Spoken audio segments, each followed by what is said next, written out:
Assalamualaikum warahmatullahi wabarakatuh. Perkenalkan, nama saya Lutmila Andriani Sudewo, PJJ S1 Manajemen dari Universitas Saber Asia, mata kuliah Manajemen Risiko. Pengertian bank. Bank adalah bank umum sebagaimana dimaksud dalam Undang-Undang Nomor 7 Tahun 1992 tentang Perbankan sebagaimana telah diubah dengan Undang-Undang Nomor 10 Tahun 1998, termasuk kantor cabang dari bank yang berkedudukan di luar negeri yang melaksanakan kegiatan usaha secara konvensional. Resiko adalah potensi kerugian akibat terjadinya suatu peristiwa tertentu. Manajemen resiko adalah serangkaian metodologi dan prosedur yang digunakan untuk mengidentifikasi, mengukur, memantau, dan mengendalikan resiko yang timbul dari seluruh kegiatan usaha bank. Resiko kredit adalah resiko akibat kegagalan pihak lain dalam memenuhi kewajiban kepada bank, termasuk resiko kredit akibat kegagalan debitur, resiko konsentrasi kredit, counterparty credit risk, dan settlement risk. Ruang lingkup manajemen risiko. Bank wajib menerapkan manajemen risiko secara efektif, baik untuk bank secara individu maupun untuk bank secara konsolidasi dengan perusahaan anak. Penerapan manajemen risiko sebagaimana dimaksud dalam pasal ayat 1 paling sedikit mencakup A. Pengawasan aktif direksi dan dewan komisaris, B. Kecukupan kebijakan dan prosedur manajemen risiko serta penetapan limit risiko, C. Kecukupan proses identifikasi, pengukuran, pemantauan, dan pengendalian risiko, serta sistem informasi manajemen risiko. Dan D. Sistem pengendalian intern secara menyeluruh. Yang selanjutnya, wewenang dan tanggung jawab direksi.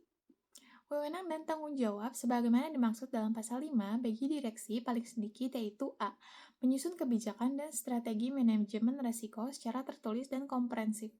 B. Bertanggung jawab atas pelaksanaan kebijakan manajemen risiko dan exposure risiko yang diambil oleh bank secara keseluruhan. Yang C. Mengevaluasi dan memutuskan transaksi yang memerlukan persetujuan direksi. D. Mengembangkan budaya manajemen risiko bagi seluruh jenjang organisasi. E. Manajemen risiko. F. Memastikan bahwa fungsi manajemen risiko telah beroperasi secara independen. G. Melaksanakan kaji ulang secara berkala untuk memastikan. Yang pertama yaitu keakuratan metodologi penilaian risiko, yang kedua kecukupan implementasi sistem informasi manajemen risiko. Yang selanjutnya yaitu proses identifikasi, pengukuran, pemantauan, dan pengendalian risiko. Dalam rangka melaksanakan proses identifikasi risiko, bank wajib melakukan analisis paling sedikit terhadap A. Karakteristik risiko yang melekat pada bank.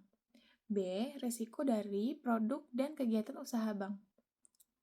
Yang kedua, dalam rangka melaksanakan pengukuran risiko, bank wajib paling sedikit melakukan A. Evaluasi secara berkala terhadap kesesuaian asumsi, sumber data, dan prosedur yang digunakan untuk mengukur risiko.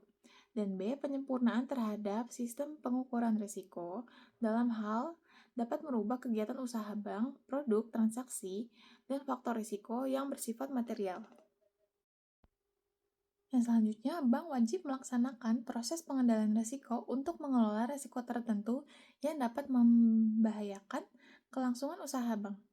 Dalam melaksanakan fungsi pengendalian risiko suku bunga, risiko nilai tukar, dan risiko likuiditas sebagaimana yang dimaksud dalam pasal 4 ayat 1, huruf B dan huruf C. Bank paling sedikit menerapkan Assets and Liabilities Management atau ALMA.